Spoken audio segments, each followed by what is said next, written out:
All right. Let's go into press conference in Alberta yesterday. Danielle Smith announcing uh, retaliatory, I guess. Again, it's the booze wars, as if.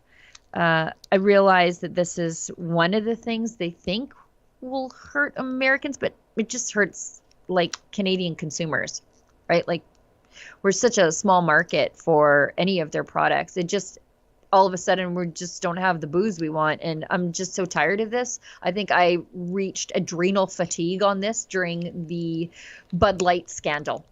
Where I was like, I'm so sick of just booze virtue signaling. And now I just had to sit through the Molson Canadian guy telling me that the Americans are all Russian operatives. I'm just so done with this. I'm disappointed to hear Danielle Smith talk about removing American alcohol from our shelves. Is it me or we are just looking at a bunch of alcoholic? It's just, yeah, that's the thing. Just, I don't know.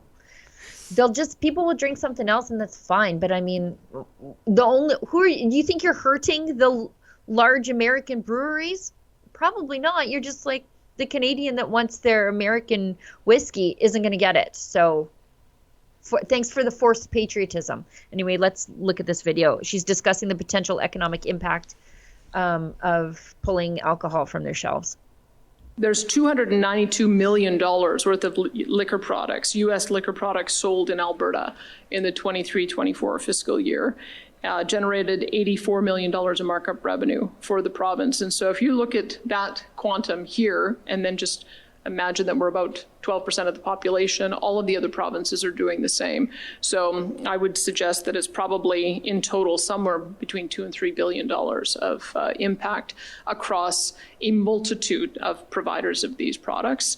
And we do know that these are the kind of things in the past that has gotten various producers to call their Congress representatives and put some pressure. And so that's part of what we're doing. What we did in identifying some of our issues in supporting, first off, the $30 billion worth of tariffs, it was identifying those products which are easily replaceable with other products so that it does not inconvenience Canadian consumers or doesn't end up pricing them out. And I would say that all of these products that AGLC produces, there are reasonable equivalents from Canadian jurisdictions as well as other jurisdictions that honor the free trade agreements we have with them. You know what I think what will happen for part of it? I think some people will just go to the US, buy it there, and just bring it back. Yeah, bring it back. Yeah. Yeah. I mean, I don't know. I guess like $1 or $2 billion worth of economic impact will probably, of course, cause those breweries to call their congressmen. Better hope they are Republicans so that they can get the ear of the president. But I'm against tariffs in all of their form, whether they're from the Americans or from the Canadians. Mm-hmm. And I just don't support any of it. I just think it's all nonsense. And none of it had to be this way, because now American breweries are going to be losing out when the bad guy in all of this is still Justin Trudeau. Mm-hmm. Mm-hmm. And I don't know why we are calling it a tariff. It's actually a tax. Yes. Yes, and as Franco Terrazzano points out, on April 1st, the government is hiking the feds, Justin Trudeau, hiking the carbon tax 19% and increasing alcohol taxes here on April 1st.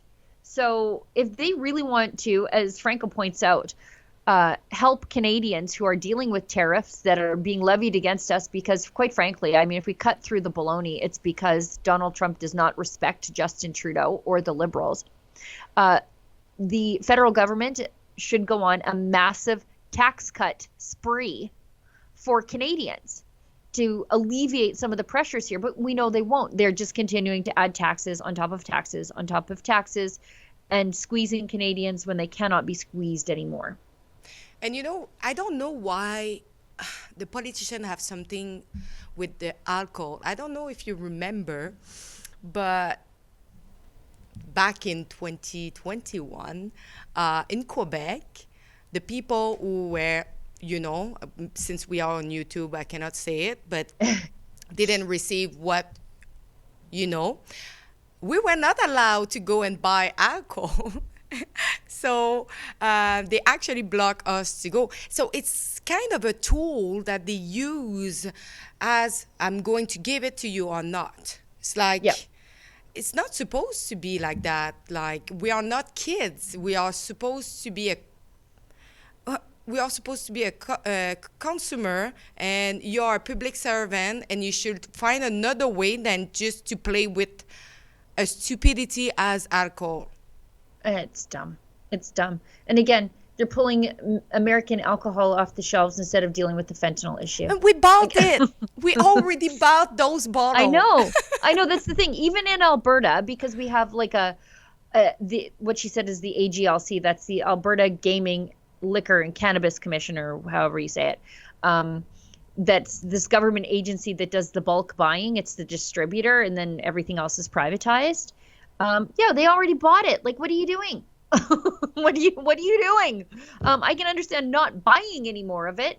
Hopefully that's what they intend to do, because otherwise you've got a stranded asset there that is just sitting there, unusable. And what they would do with it, like just putting in the back of... Yeah, store it, I guess. Store it until the tariffs are over. They showed everybody. We've got Danielle Smith also urging the federal government not to implement an export tax or cut off energy to the U.S. So I guess Danielle Smith's solution is as close to free market-y as you can get, considering she's just saying, okay, we're not going to buy American booze through the government agency. But she's still not imposing tariffs and asking them not to impose tariffs.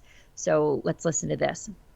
What is Alberta willing to do if the federal government does put in some type of export tax or decide to cut off energy to the U.S.? Well, an export tax would be a violation of the 1977 Pipeline Treaty. We've committed to not tax the content of energy products going down to the United States, and I would hope that the federal government would abide by Alberta's wishes not to unfairly tax our jurisdiction. I know what an export tax would mean. $150 billion worth of product taxed at 25% would generate $40 billion for Ottawa. That would then be spent on Ottawa's priorities, and I have absolutely no interest. You will notice that when Doug talked about adding a surtax, he wasn't talking about Ottawa adding an export tax that then would be collected by Ottawa to be decided where it was going to be spent by Ottawa. He's adding that tax so that he has the ability to keep those dollars in his own province to be able to defray any of the damage on his own people. So I would say it is not on. It's not been on from the beginning.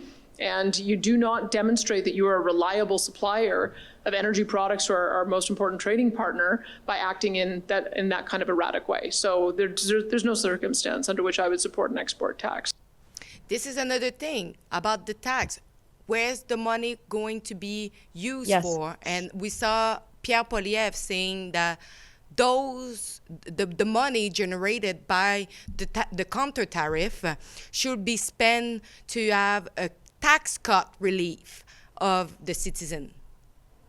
Or just not tariff anything. Exactly. Because I don't trust the government to give me a tax cut.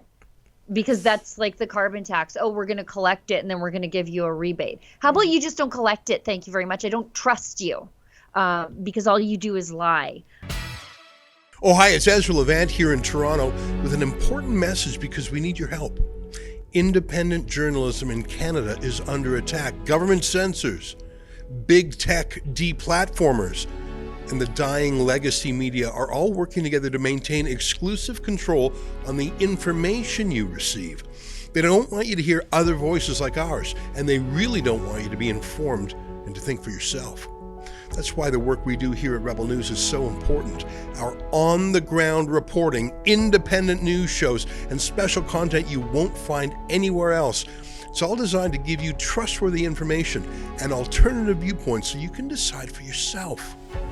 We don't get government money, and we are not owned by some big global conglomerate.